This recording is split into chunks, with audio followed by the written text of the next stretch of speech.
The Strange Case of Dr. Jekyll and Mr. Hyde does not only explore scientific and religious belief, it also creates a strong element of the supernatural. This is a key characteristic of the Gothic genre, which this chapter will closely explore. The Gothic literary tradition was created over a century before the publication of Jekyll and Hyde. This means that by the time Stevenson began writing his novel, there was a pretty clear structure to a Gothic novel. For example, almost all Gothic novels use very similar themes, character types, and plot devices. One key characteristic of the Gothic genre is the use of mystery and suspense. The plot often requires the main characters to discover the truth. There's usually an eeriness to the way this suspense is created. Doors creak, thunder rumbles, dark clouds hover, and woodlands are shrouded in mist or fog. Villains lurk in abandoned ruins, ancient castles, or in spooky, overgrown heathland. Monstrous characters strike fear into the hearts of young and innocent heroes and heroines. There's a sense of fear and uncertainty on every page. Gothic novels are also known for the emotional intensity of their characters. You may feel that some of the characters' reactions are a little dramatic.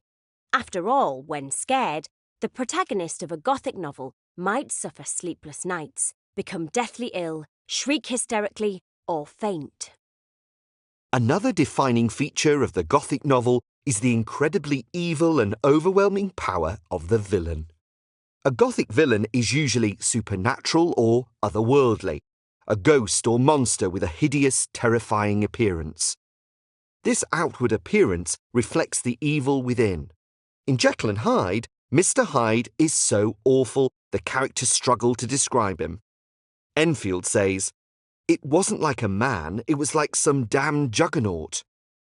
This compares the monstrous Mr. Hyde to a large, heavy vehicle, because there's no human way to describe his appearance. Some of the other characters are even lost for words when trying to describe Hyde's foulness. Gothic literature also typically subverts the beliefs, values, and behaviours which are considered respectable and mainstream. To subvert something is to undermine its power and authority. Now, in order to understand how Stevenson is using Gothic literature, it's important to understand the mainstream opinion of the time. Charles Darwin had published The Origin of the Species in 1859, which introduced the theory of evolution to wider society. Many people reading Darwin's work were anxious that this would be the death of Christianity. After all, Darwin had challenged the popular religious belief that God created the world in 7 days. By suggesting that we were distantly related to apes through a common ancestor, Darwin was also challenging the biblical story of Adam and Eve. We can see the anxieties between religion and science in Jekyll and Hyde. Hyde is frequently described as animal-like in comparison to the civilized, moralistic Dr. Jekyll. When Hyde beats Sir Danvers Carew to death in Chapter 4, he's described as doing so with ape-like fury. It's likely that Stevenson was deliberately exploiting people's fear of the idea of evolution.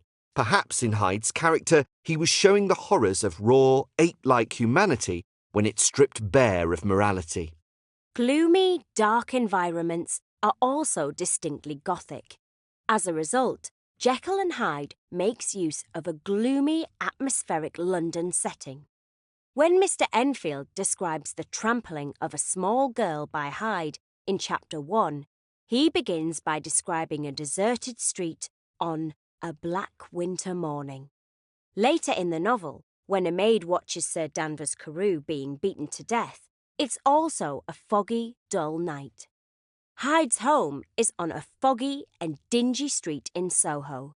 The Gothic elements in the novel ensure that the reader is immersed in a dark and sinister world, which is devoid of hope or certainty.